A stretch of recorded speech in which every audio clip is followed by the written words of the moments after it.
She wore a $20 dress to her husband's corporate gala. He told his friends she was the maid. But when the CEO of the company bowed to her, the laughter stopped instantly. This is the shocking story of Liam Sterling, a man who tried to destroy his poor wife to marry a wealthy heiress, only to discover that the woman he was discarding held a title that money can't buy. You think you know how a divorce ends? Not this one. This is the day Liam Sterling lost everything. The humid July air in Manhattan was nothing compared to the chill inside the apartment on West 82nd Street. Emily stood over the kitchen island, her hands red from scrubbing pots. She looked at the man sitting in the living room. Liam Sterling, the man she had put through business school, the man whose student loans she had paid off by working double shifts at a diner for 6 years. He was adjusting his silk tie, a tie that cost more than Emily's entire wardrobe. "We need to talk," Liam said, not looking up from his phone. Emily wiped her hands on her apron. "Dinner is almost ready, Liam. I made that roast you like." "I'm not eating." Liam stood up. He was handsome, in that sharp, predatory way that Wall Street rewards. He had recently been promoted to senior vice president at Vanguard Global, a firm that managed billions.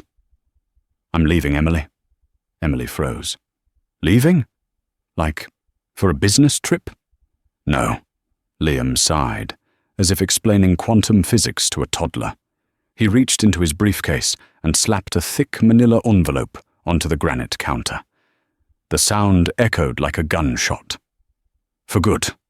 I'm filing for divorce." The room went silent. The only sound was the hum of the refrigerator. "Why?" Emily whispered, her voice trembling. Is it the stress? We can go to counseling. I know you've been working late with that new client, the Vance family." Liam laughed. It was a cold, cruel sound. "It's not stress, Emily. It's you. Look at you." He gestured vaguely at her worn-out jeans and the simple T-shirt she bought in a 3-pack. "I'm a VP now. I dine with senators. I pitch to billionaires. And then I come home to this." "I support you," Emily said, tears welling up. "I've supported you when you had nothing." "That's the problem," Liam sneered. "You remind me of when I was nothing. You're small, Emily. You have no ambition. You're content with coupons and subway rides. I need a partner who fits my life, someone who can walk into a room and command attention. Someone like Jessica." The name hung in the air. Jessica. Emily knew the name. Jessica Vance, the daughter of the oil tycoon Marcus Vance, the client Liam had been working late with for months. Jessica was 24, loud and dripped in diamonds. "You're leaving me for a client?" Emily asked, her voice hardening slightly. "I'm leaving you for my future," Liam corrected. "Jessica understands power. She has connections. You have... what? A shift at the library? Look, I'm being generous. I'll let you keep the old Honda. But I need you out of the apartment by Friday. Jessica is moving in." "This is my home," Emily said.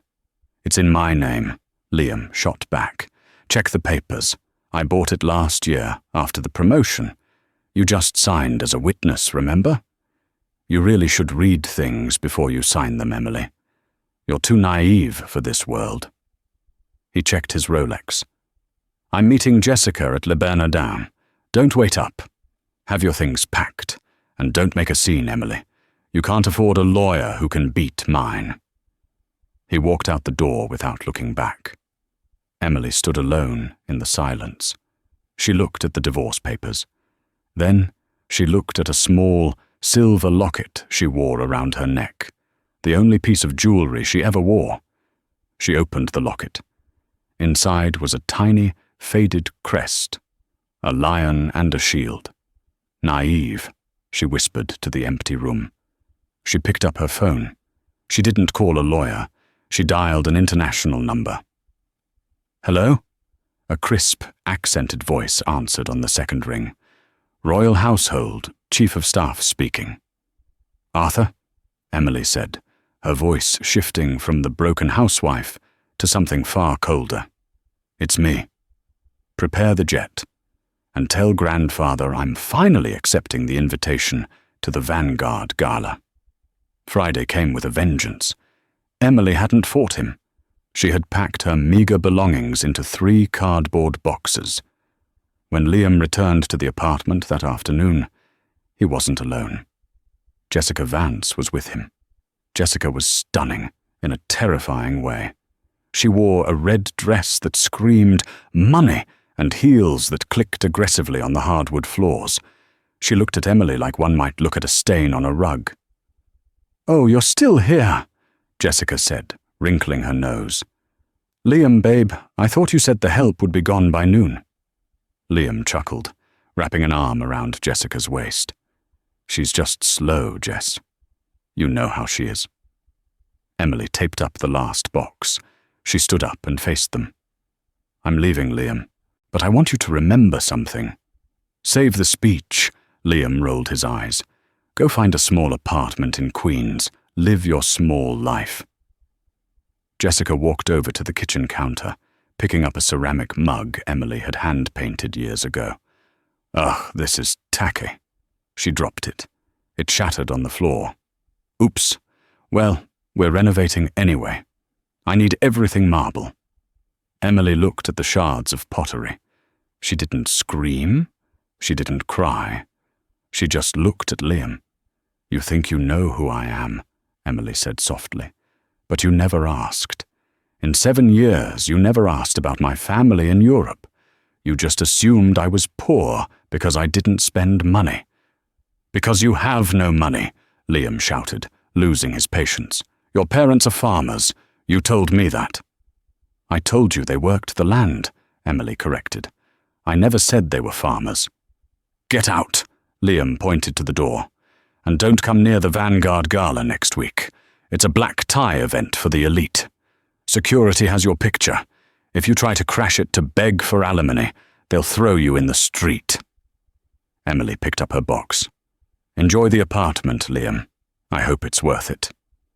She walked out into the hallway. As the elevator doors closed, she heard Jessica laughing. "She's pathetic, Liam. God, how did you survive 7 years with that mouse?" "It's over now, babe." Liam's voice faded. "Now, let's talk about the merger. Your dad is coming to the gala, right?" Emily stepped out of the building. It was raining. But instead of walking to her old Honda, a sleek black sedan with tinted windows pulled up to the curb. A man in a dark suit stepped out, holding an umbrella. He wasn't a taxi driver. He was security. "Your Highness," the man said, bowing his head slightly as he opened the door. "No titles yet, Thomas," Emily said, sliding into the leather interior. "Not until the gala. We have booked the penthouse suite at the plaza under the alias, as requested," Thomas said, closing the door. "And the dress has arrived from Paris." Emily looked out the window as the car pulled away, watching the apartment building disappear in the rain. Liam thought he had discarded a piece of trash. He had no idea he had just declared war on the sole heir to the Duchy of Valoria. Back in the apartment, Liam was pouring champagne. His phone buzzed. It was a text from his boss, the CEO of Vanguard Global, Mr. Sterling. No relation, but Liam liked to pretend there was. Text: "Big night next week, Liam. The royal delegation from Europe is attending. We need to impress them to secure the Euro trade deal. I'm counting on you and your new fiancé to charm them. Don't mess this up." "Too easy," Liam smirked, showing the text to Jessica. "We're going to run this city." Little did he know, the royal delegation wasn't coming to sign a deal. They were coming to collect their princess. The week leading up to the Vanguard Gala was a blur of excess for Liam. With Emily gone, he felt a weight lift off his shoulders, A weight he hadn't realized was actually his own conscience dying. He moved Jessica into the apartment immediately. Within 48 hours, she had hired a team of contractors to rip out the dull oak cabinets Emily had restored by hand. Jessica wanted everything gold and white. She called it modern chic. But to anyone with taste, it looked like a casino lobby. On Wednesday morning, Liam sat in his corner office overlooking Central Park. He was reviewing the dossier for the royal delegation. "Big stakes, Liam," his boss, CEO Robert Sterling, said, pacing the room. Robert was a man who measured people by their net worth. He liked Liam because Liam was hungry. The Duchy of Valoria isn't just a tourist trap in Europe. They control the sovereign wealth fund that holds 40% of the rare earth mineral rights we need for the tech merger. If we don't sign them on Saturday, Vanguard stock drops 20 points. Liam flipped through the file. "Who's the contact? The Duke?" "The Grand Duke is elderly," Robert said, wiping sweat from his forehead. "He sent a proxy. The file says the proxy has absolute authority. They're arriving via private jet today. We don't have a name yet. Security protocols are high level. But we know one thing. They value tradition, loyalty, and class. That's why I picked you, Liam. You've got that family man image." Liam stiffened slightly. "Actually, Robert, about that. Emily and I, we're separated. I'll be bringing Jessica Vance." Robert frowned. "Vance? The oil heiress? That's a bit flashy, isn't it? The Valorians are old money. Quiet money." "Jessica is perfect," Liam insisted, smoothing his tie. "She speaks the language of wealth. Emily was... well, she would have worn a polyester dress and embarrassed the firm. Jessica was born for this." Robert shrugged. "It's your funeral if you blow it. Just make sure Jessica keeps the drinking to a minimum. This proxy holds our future in their hands." While Liam was busy trying to curate the perfect image of success, across town at the Plaza Hotel, the reality of power was unfolding in the presidential suite. Emily sat on a velvet sofa, a team of stylists hovering around her. But she wasn't looking at clothes. She was reading a legal document on an iPad. "The assets have been frozen, Your Highness," Arthur, the royal chief of staff, said quietly. He was an older man with silver hair and a spine of steel. He had served Emily's grandfather for 40 years. "We've acquired the majority voting rights in Vanguard Global through shell companies this morning. As of 9 a.m., you are technically Mr. Sterling's boss's boss." Emily didn't smile. "Does Liam know?" "No one knows," Arthur said. "Wall Street thinks it's a blind trust from Singapore. They won't know until you introduce yourself at the gala." Emily stood up and walked to the window. She looked down at the busy streets of Manhattan. For 7 years, she had walked those streets carrying groceries, counting pennies to pay for Liam's MBA textbooks. She had hidden her identity because she wanted to be loved for herself, not her title. She wanted to know if a man could love Emily the person, not Emily the Duchess. She had her answer. "He called me small," Emily said softly. "He said I had no ambition." "He mistook humility for weakness," Arthur noted. "A common mistake of the nouveau riche." "Is the dress ready?" Emily asked. Arthur snapped his fingers. A door opened, and 2 assistants wheeled in a garment bag. They unzipped it. It wasn't just a dress. It was a weapon. It was a deep, midnight blue silk, custom-made by the House of Dior. It was structured to perfection, with a neckline that was elegant yet commanding. But the centerpiece wasn't the fabric.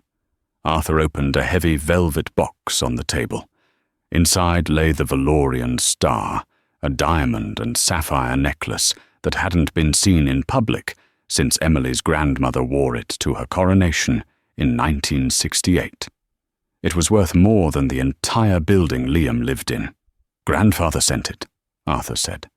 He said if you are going to end a marriage, you should do it wearing the family colors. Emily touched the cold gems. Liam wanted a woman who could command a room, she whispered. I'm going to give him exactly what he asked for. Saturday night arrived with the flash of paparazzi bulbs. The Vanguard Global Gala was held at the Metropolitan Museum of Art, specifically in the Temple of Dendor room. It was the event of the season. Limousines snaked down Fifth Avenue. The air smelled of expensive perfume and desperation. Liam stepped out of a rented Rolls-Royce, extending a hand to Jessica. She emerged wearing a bright gold sequined dress that was cut too low in the front and too high in the thigh. It was expensive, certainly, but it lacked subtlety. She looked like a trophy. Smile, babe, Liam whispered, gripping her arm a little too tightly. There are photographers. I'm always smiling, Jessica snapped, checking her reflection in the car window. Do you see my dad? He said he'd be by the bar.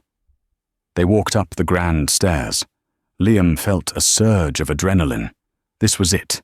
He was a senior VP. He had the hot girlfriend. He was about to close the biggest deal in the firm's history.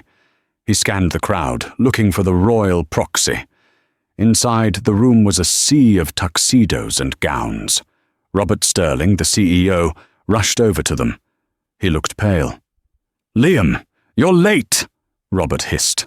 Fashionably late, Liam grinned. Where are the Valorians? They haven't entered yet, Robert said, his eyes darting around nervously. But security says their motorcade just pulled up. Listen, the protocol has changed. We are not approaching them. We wait for them to approach us. Do not speak unless spoken to. And for God's sake, keep Jessica quiet. Excuse me, Jessica bristled. My father owns half of Texas. And these people own half of Europe's debt, Robert snapped. Shut up. Suddenly, the room went quiet. The chatter died down instantly, rippling from the entrance all the way to the back of the hall. It was the kind of silence that only happens when true power enters a room. The heavy doors at the top of the stairs swung open. A team of 6 security guards in earpieces walked in first, forming a phalanx. Behind them walked Arthur, looking distinguished in a tuxedo with a sash of merit across his chest. And then she stepped in. Emily. But it wasn't the Emily Liam knew. This woman stood 6 feet tall in heels, her posture perfect, her chin held high. The midnight blue dress flowed around her like liquid water. The Valorian star diamonds around her neck caught the museum lights, sending fractals of blue and white fire across the room. She wore long silk gloves and a small, diamond-encrusted tiara resting in her dark hair. She didn't look at the floor. She looked straight ahead, with a gaze that could freeze water. The crowd gasped. Whispers broke out immediately. Is that? Look at those diamonds. That's the Valorian crest. Liam stood frozen, his champagne glass halfway to his mouth. He blinked. He blinked again. His brain couldn't process the image. It looked like Emily. It had Emily's face. But Emily was a nobody. Emily was currently crying in a cheap apartment in Queens. This woman was a goddess. Who is that? Jessica asked, her voice shrill in the quiet room. Why is everyone staring at her? Her dress isn't even that revealing. That's, Liam stuttered. That looks like my ex-wife. Jessica let out a loud, cackling laugh. Your maid? Liam, you need glasses. That woman is wearing $10 million around her neck. Your ex-wife coupons for tuna. But Liam couldn't look away. The woman began to descend the stairs, flanked by security. As she walked, the crowd naturally parted, creating a wide path. People, senators, billionaires, celebrities, were bowing their heads slightly as she passed. Robert Sterling, the CEO, turned white. Oh my God, he whispered. That's Her Royal Highness, Princess Emily of Valoria, the Grand Duke's granddaughter. Liam felt the blood drain from his face. Princess! She's the proxy, Robert realized, horror dawning on him. She's the one we have to pitch to. Emily reached the bottom of the stairs. She didn't head for the VIP section. She walked straight toward the Vanguard executive team. Straight toward Liam. Her face was unreadable. She stopped 5 feet away from him. The silence in the room was deafening. Every eye was on them. Liam's heart hammered against his ribs. It was her. Up close, there was no denying it. The same eyes he had looked into for 7 years. The same hands he had refused to hold in public. "Hello, Liam," Emily said. Her voice was calm, amplified by the acoustics of the room. It wasn't the meek voice of the housewife he bullied. It was the voice of a ruler. "Emily?" Liam choked out. "What? What are you doing here? You can't be here.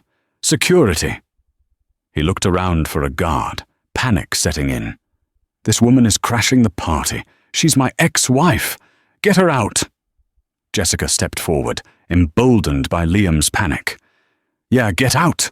You think you can just rent a costume and crash a private gala?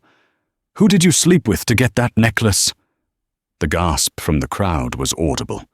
Arthur stepped forward, his face red with fury. "You will address Her Royal Highness with respect." "Highness?" Jessica laughed, looking around for support. "She's a waitress. She cleaned my husband's toilet last week." Emily raised a hand, silencing Arthur. She looked at Jessica with a mixture of pity and amusement. Then she turned her gaze to Liam. "I didn't crash the party, Liam," Emily said, her voice cutting through the air. "I own the party." Liam felt like the floor was tilting. "You own it? What are you talking about? You're crazy. You're having a breakdown." "Mr. Sterling," Emily said, looking past Liam to the CEO, Robert. Robert Sterling practically tripped over his own feet to step forward. He bowed low, a deep, terrified bow. "Your Highness, we are honored. We had no idea."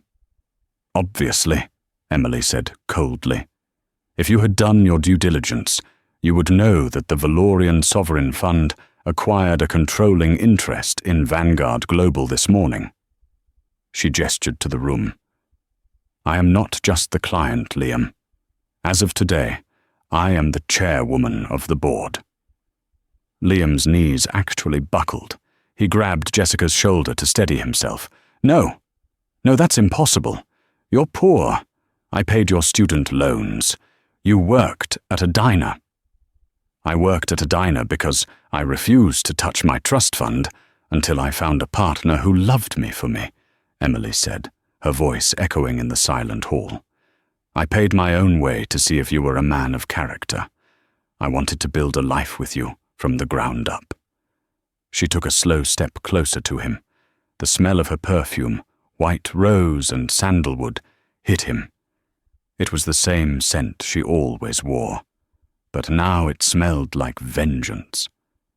"I gave you 7 years of loyalty," she continued. "I cooked your meals. I ironed your shirts.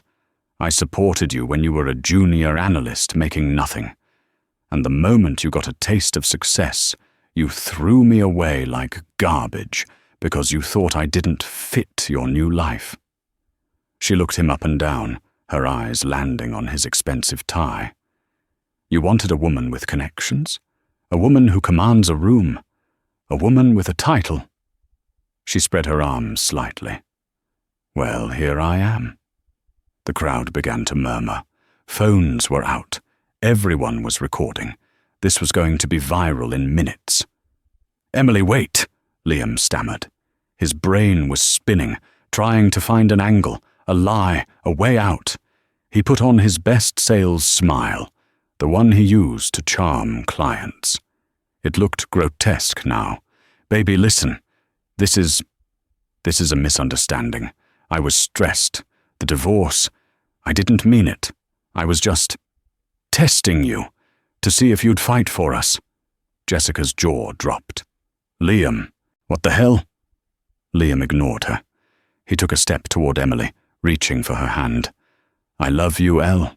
You know that. We can fix this. We're a power couple now. Imagine what we can do. King and Queen of New York." Emily didn't move away. She let him reach for her hand. But just before he touched her, Arthur intercepted, gripping Liam's wrist with a grip that was surprisingly painful. "Do not touch Her Highness," Arthur growled. Emily looked at Liam with pure disgust. "You aren't a king, Liam. You're a climbing vine. You wrap yourself around people and suck them dry until you're tall enough to find the next branch. But you forgot one thing about vines."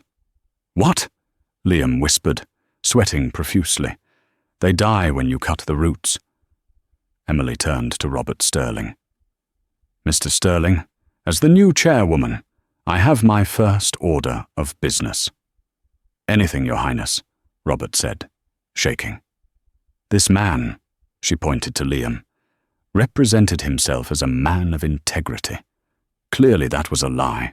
He is a liability to this company.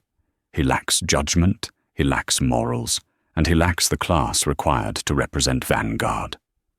"I agree completely," Robert said immediately. He turned to Liam.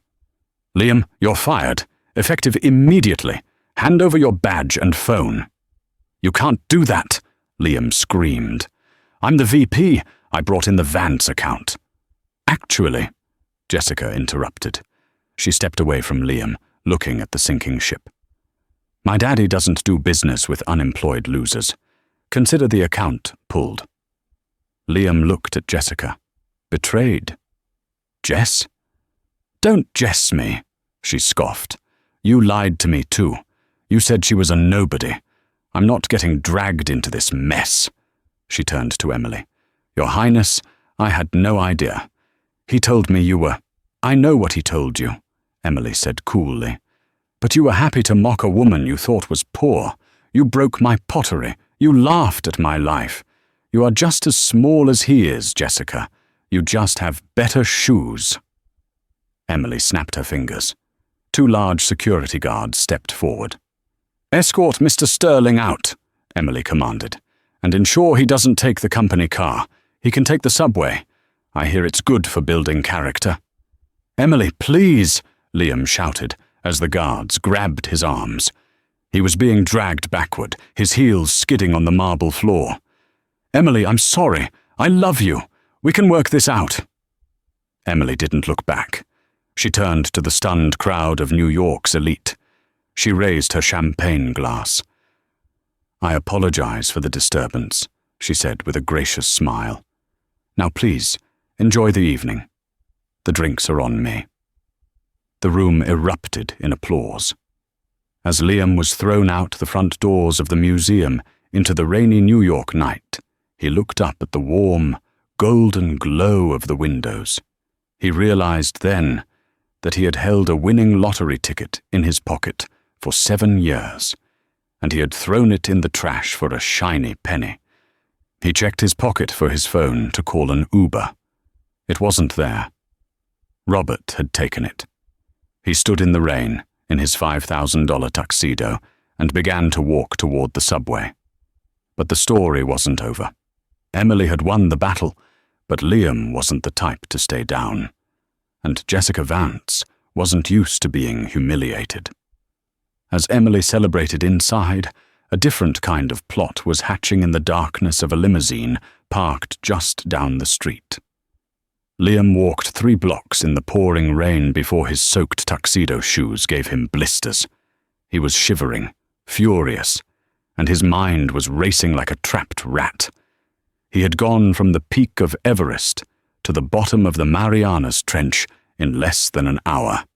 He hated Emily. He hated her for lying to him, for embarrassing him, for having the audacity to be more powerful than he was. But more than anything, he needed a way back in. He needed leverage. A long, silver Bentley pulled up alongside him, splashing puddle water onto his already ruined trousers. The back window rolled down an inch. "Get in," a gravelly voice commanded. Liam didn't hesitate. He opened the door and slid onto the cream leather seats. The car was warm and smelled of expensive cigars and old leather. Sitting across from him was Marcus Vance. Jessica's father was a terrifying man. He was 70 years old, built like a linebacker, with eyes that looked like pieces of flint. He had made his fortune in Texas oil by crushing his competition, and he ran his family the same way. Jessica was sitting next to him, looking sullen and refusing to make eye contact with Liam. "Mr. Vance," Liam shivered, trying to regain some composure. "Thank you. Look, what happened back there was a disaster," Vance cut him off. His voice was low, a rumble of thunder before a strike. "You humiliated my daughter. You brought my name into a public circus. I should throw you out of this moving car." "It was Emily," Liam protested, his voice rising in desperation. "She set me up. She lied for 7 years, Marcus. She's a fraud. She's a princess," Vance corrected him coldly. "And now she owns the company that manages 20% of my portfolio. You are an unemployed nobody who couldn't spot a diamond when it was sleeping in his own bed." "I can fix this." Liam leaned forward, his eyes manic. "I know her. I know her weaknesses. She's soft, Marcus. She plays the tough role now, but inside she's still the mouse who used to clip coupons. We can break her." Vance stared at him for a long, uncomfortable moment. He despised weakness, and Liam was dripping with it right now. But Vance also despised losing money, and Emily's sudden takeover had spooked the markets. He didn't like wild cards controlling his assets. "Jessica says you filed for divorce," Vance said. "Yes. Last week." "On what grounds?" "Irreconcilable differences. The usual." Liam waved his hand dismissively. Vance leaned back, tenting his thick fingers. A cruel smile slowly spread across his face. "You idiot. You filed for divorce against a woman you thought had nothing. So you probably offered her a pittance just to make her go away, right?" Liam nodded slowly, not seeing the trap. "I let her keep the old car. I wanted a clean break." Vance laughed. It was a dry, dusty sound. "You filed a legal document stating she had no assets to divide, but she did. She had billions, hidden billions." Vance turned to the man sitting in the front passenger seat, a silent man in a sharp suit who had been typing on a laptop. "Jenkins, what's the New York state law on hiding assets during a marriage?" Jenkins didn't turn around. "It's considered fraud upon the court, Mr. Vance. If proven, the judge can invalidate the entire divorce agreement. In punitive cases, they can award 100% of the hidden assets to the aggrieved spouse." Liam's eyes widened. The realization hit him like a physical blow. "Wait," Liam breathed. "You mean—" "I mean," Vance sneered, "that if we play this right, you aren't the poor ex-husband. You're the victim of an international con artist. If she hid her royal status and her fortune to trick you into a cheap divorce, you could be entitled to half of everything, half of her trust, half of Vanguard Global." The greed washed over Liam, warming him faster than the car's heater. $500 million. Maybe more.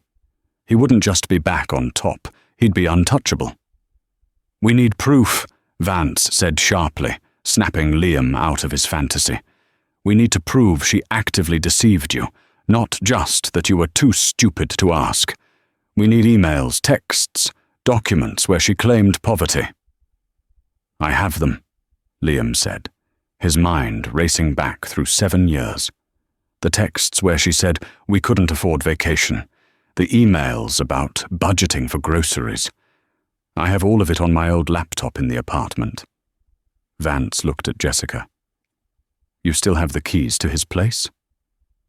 Jessica pulled a set of keys from her designer purse, dangling them disdainfully. Yeah, I was going to have the locks changed tomorrow. Good, Vance said. Jenkins, call the legal team. Wake them up. I want a subpoena ready by 9 a.m. Monday. We're suing Her Royal Highness for marital fraud. We're going to freeze her assets before she can even sit in the chairman's chair. He turned back to Liam. You're my dog in this fight, Sterling. I'm backing you. But don't mistake this for kindness. If you screw this up, I won't just fire you. I will bury you so deep in lawsuits you'll need a shovel to find hell. Liam nodded eagerly. He felt a surge of dark power. Emily thought she had won. She had just awakened the real beasts of the concrete jungle. He wasn't just fighting for his job anymore. He was fighting for half a kingdom. The conference room at Vance, Reed and Cromwell, was on the 50th floor, wrapped in glass, offering a panoramic view of the city Emily now practically owned. It was Tuesday morning. The air in the room was frigid, heavily scented with expensive coffee and aggressive legal cologne. On one side of the 20-foot mahogany table sat Liam, flanked by Marcus Vance, and 4 of the most expensive litigators in the country. Liam wore a new suit Vance had bought him. He looked smug, revitalized by the promise of imminent victory. On the other side sat Emily. She was alone, save for Arthur, who sat quietly beside her, with a slim leather portfolio on the table. She wore a simple cream-colored business suit, no jewelry except the silver locket. She looked calm, almost bored. The lead lawyer for Vance, a man named Sterling, again, no relation, but the irony wasn't lost on anyone, slid a thick stack of papers across the table. Your Highness, the lawyer began, emphasizing the title with sardonic weight. We have filed an emergency injunction this morning. We have clear evidence, hundreds of pages of texts and emails, proving that for 7 years you systematically defrauded Mr. Sterling by misrepresenting your financial status.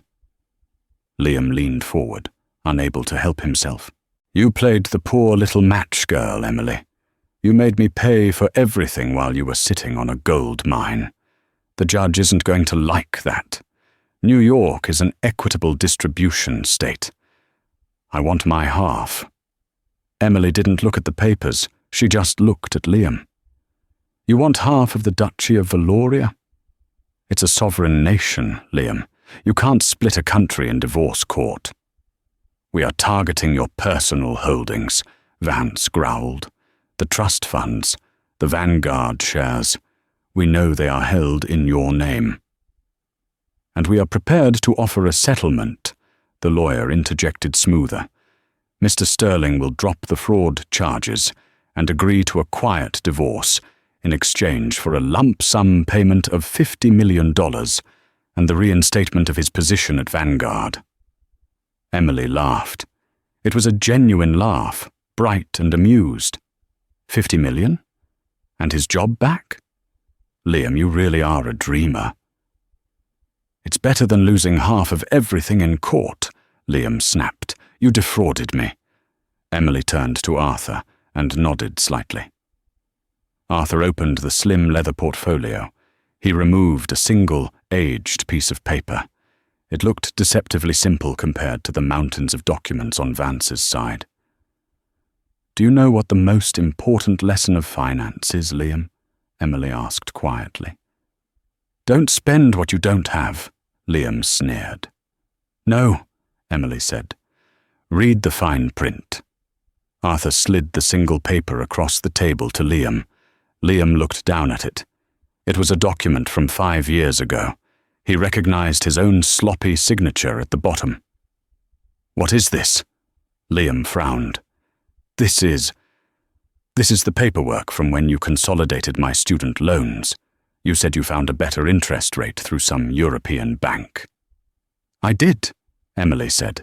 The Valorian Royal Bank does offer excellent rates to family members. I remember this, Liam said, dismissive. I signed it on a Tuesday night before I went out with the guys.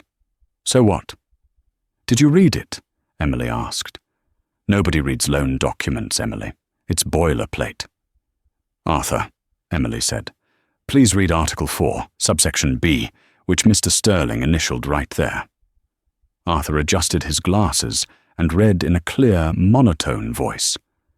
The undersigned borrower acknowledges that, by accepting these funds, drawn from the royal treasury of Valoria, they are entering into a binding agreement under the Valorian Royal Marriage Act of 1712. Under this act, any spouse marrying into the royal line who is not of noble blood hereby waives all claims, present and future, to any royal assets, titles or estates in the event of divorce, regardless of the jurisdiction in which the divorce is filed. The room went dead silent. Liam stared at the paper. The words swam before his eyes. Wait, Liam's lawyer grabbed the paper. This is archaic. A 1712 treaty? This won't hold up in a U.S. court. Look at the very bottom, Emily pointed. Arthur read again. Furthermore, as per the International Sovereign Assets Treaty, signed by the United States in 1954, the United States courts agree to uphold the marital property laws of sovereign nations regarding their acting heads of state or their direct heirs. Emily leaned forward, her voice razor-sharp. You didn't just sign a loan agreement, Liam. You signed a post-nuptial agreement bound by international treaty. I was protecting my family's legacy from the very beginning, just in case you turned out to be exactly who you are. She stood up. You wanted to be treated like a big shot, Liam. You wanted to play in the major leagues. Well, welcome to the majors. You don't get 50 million. You don't get your job back. And because you attempted to blackmail a foreign head of state, which is what I am now, I am submitting this transcript to the district attorney. Vance looked at the document. He looked at his expensive lawyers who were all pale and silent. He knew when he was beat. The oil tycoon stood up, buttoning his jacket.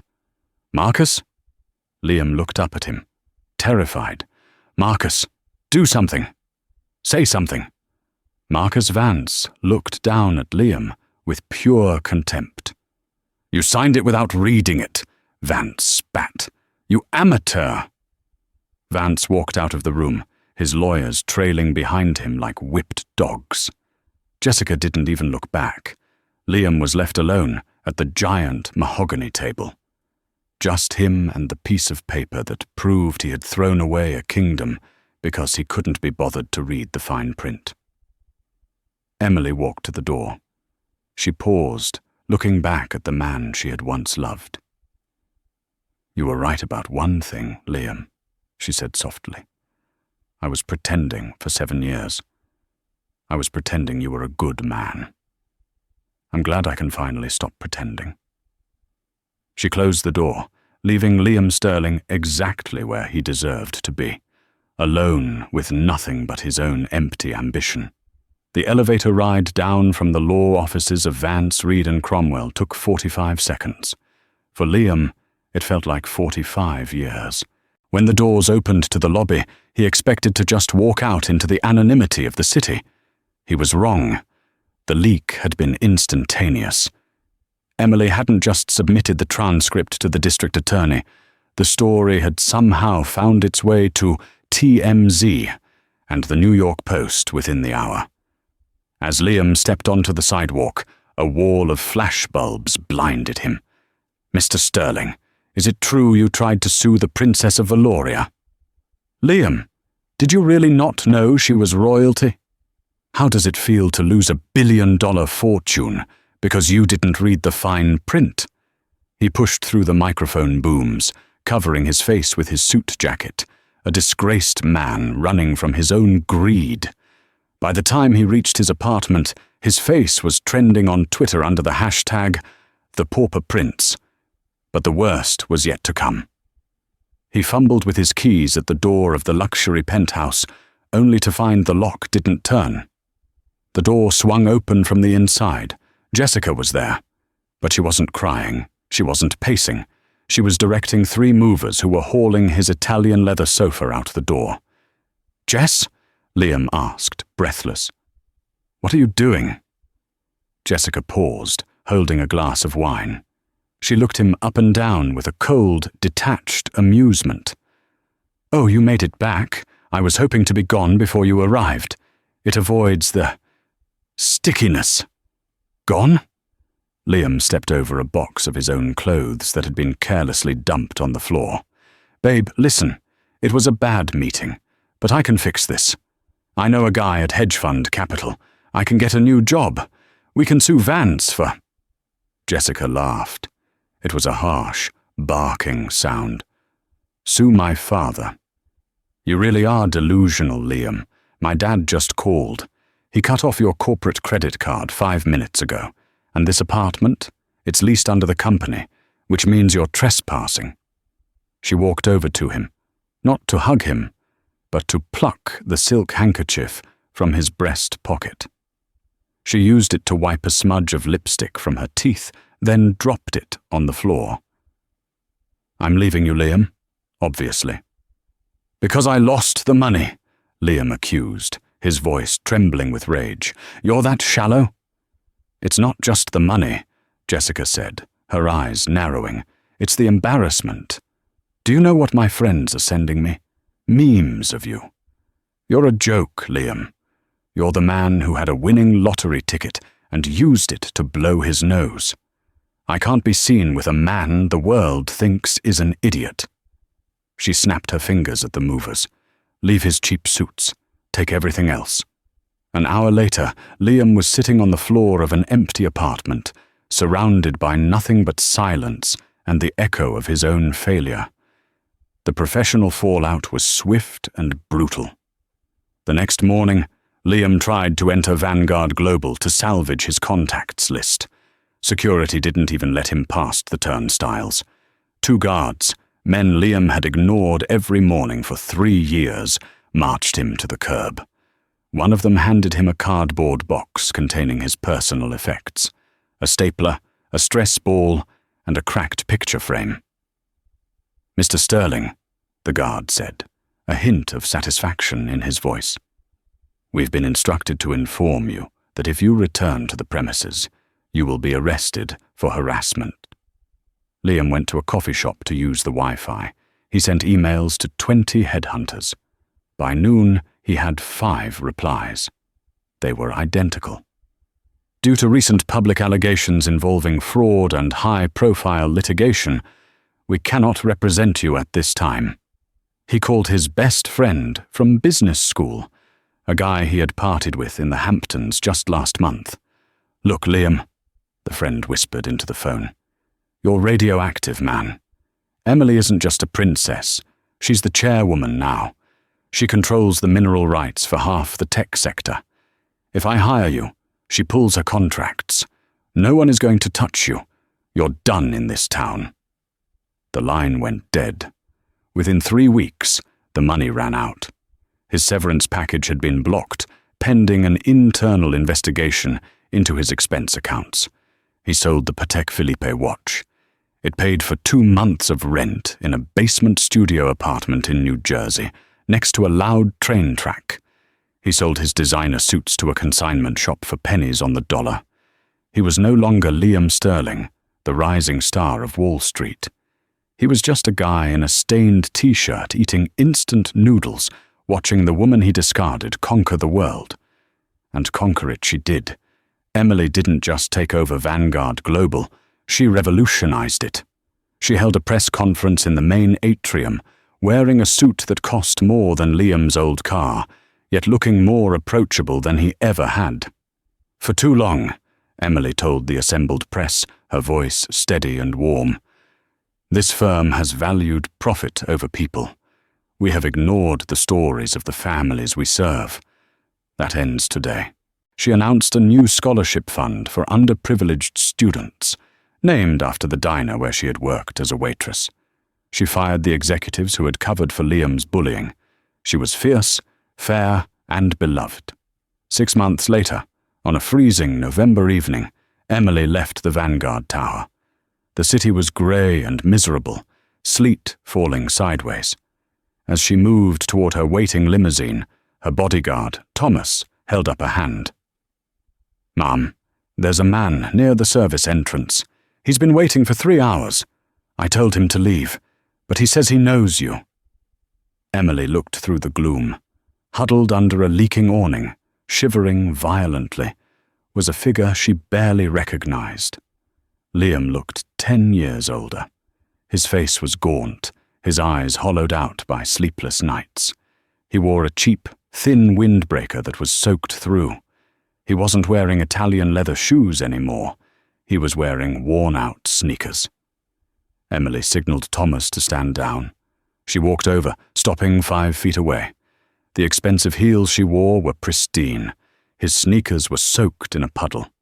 The contrast was a painting of karmic justice. "Hello, Liam," she said. He looked up, startled. He tried to straighten his jacket, a reflex from a life he no longer lived. "Emily, Your Highness." His voice was raspy. "You shouldn't be here," she said quietly. "I have nowhere else to go," Liam admitted, the fight completely gone from him. "I applied for a job at a bank in Ohio. They laughed at me. I tried to get a job selling cars. The manager recognized me from the memes. I can't pay my heating bill, Emily. I'm cold." He looked at her, tears mixing with the rain on his face. "You won, okay? You destroyed me. Is it enough? Can you make it stop? Just make one call. Tell them I'm not a monster. Please." Emily looked at the man who had once told her she wasn't ambitious enough for him. She felt a flicker of pity, but she smothered it with wisdom. Giving him a handout would not help him. He had been given everything his whole life, and he had learned nothing. "I didn't destroy you, Liam," she said firmly. "You destroyed yourself. You built a house on a foundation of arrogance, and you were surprised when it collapsed." "I know," he whispered, hanging his head. "I know." Emily reached into her designer handbag. She didn't pull out a checkbook. She didn't pull out a phone to call a CEO. She pulled out a crumpled business card. "My family supports a foundation," she said, extending the card. "We run a logistics warehouse for disaster relief supplies. It's in Newark. It's hard work. You'll be lifting crates, sorting inventory, and sweating for 12 hours a day. The pay is minimum wage." Liam looked at the card. It wasn't a corner office. It was manual labor. "You want me to move boxes?" he asked, a ghost of his old pride surfacing. "I want you to learn what it means to work," Emily said, her eyes locking onto his. "You told me I was poor because I worked with my hands. You thought you were better than the people who serve you. If you want to survive, Liam, you need to learn how to be one of them." She dropped the card into his shivering hand. "Ask for the foreman. Tell him Emily sent you. And Liam?" He looked up. "Don't be late. They dock pay for tardiness." Emily turned and walked back to her warm, bulletproof limousine. As the car pulled away, she watched him through the tinted glass. Liam stood in the rain for a long time, staring at the card. Then, slowly, he put it in his pocket and began the long walk to the train station. He had lost a fortune, but for the first time in his life, he had a chance to earn something real. 1 year later, the Cathedral of Valoria was filled with the sound of trumpets.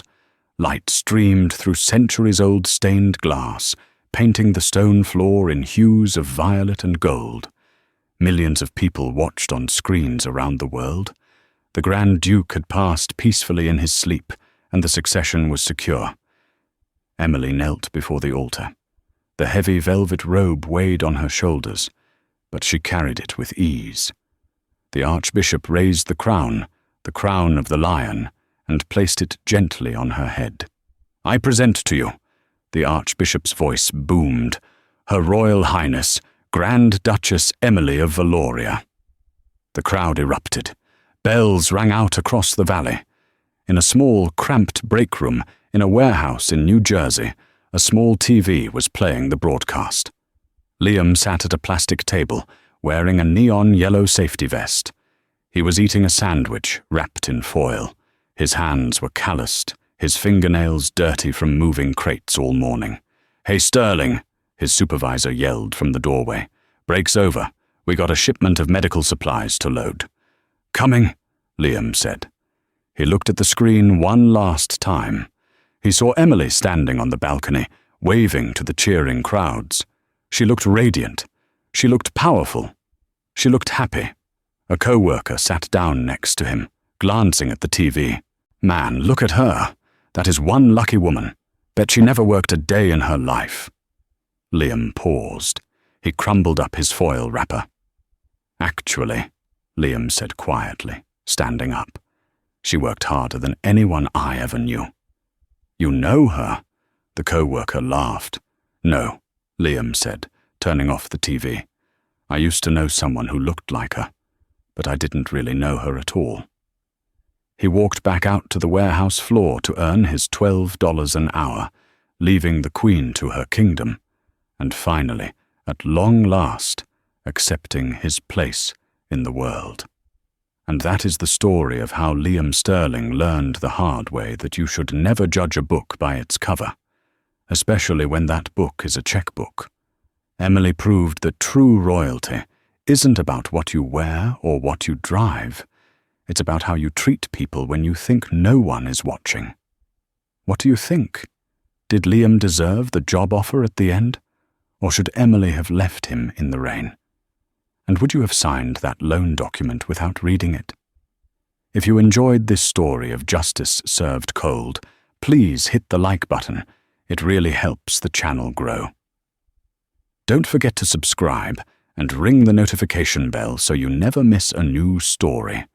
We have a crazy tale coming up next week about a lottery winner who hid his ticket in a place you'll never guess. Thanks for watching. And remember, be kind, because you never know who you're really talking to.